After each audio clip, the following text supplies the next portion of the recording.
Alors, je l'ai rencontré à Arles pendant les rencontres photos en 1973. Donc, c'était les tout débuts, quand ça ressemblait à des colonies de vacances.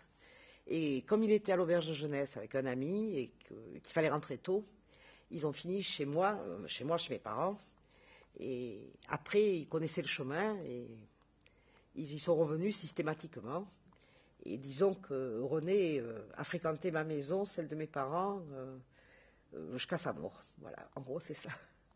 Et on a eu ce partage des débuts des Beaux-Arts, tous les trois ensemble, et où il se posait pas mal de questions sur la peinture, etc., quoi. Parce que la grosse question, c'est qu'il n'était pas très, très habile, et que les profs lui disaient « Ah, vous n'êtes pas doué, il vaudrait mieux renoncer ». Et la question, c'était est-ce qu'il faut être...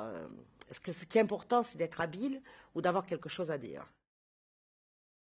J'ai été la première à savoir qu'il était condamné, parce qu'à cette époque-là, on se téléphonait beaucoup, et on passait beaucoup de temps sur Internet et au téléphone.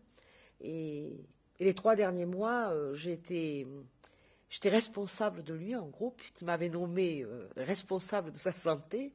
Et encore une fois, on s'est posé des questions sur la transmission, sur ce qu'on laissait, sur ce qu'on avait fait, sur pourquoi on l'avait fait, c'était beaucoup sa peinture, c'était... Bon. Et en fin de compte, ce garçon qui, normalement, n'aurait pas dû être peintre, de sa promotion, ils n'ont été que 2 à faire de la peinture et à vivre de la peinture. Il n'a jamais fait autre chose que de la peinture. Et il a été peintre parce qu'il avait quelque chose à dire. Et parce qu'il a voulu le dire, il a travaillé pour avoir les moyens de le dire, en gros. Et j'ai chez moi un des tableaux de la fin qui s'appelle Le chemin de croix.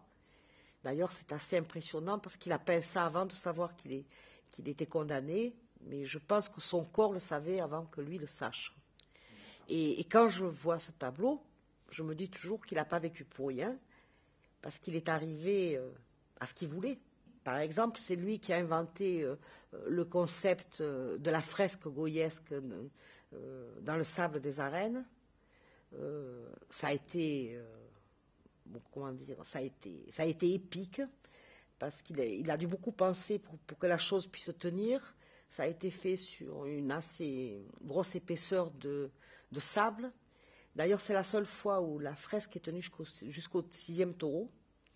Et depuis, ça s'est perpétué, quoi. Tous les ans, on a une corrida goyesque de plus ou moins bonne qualité.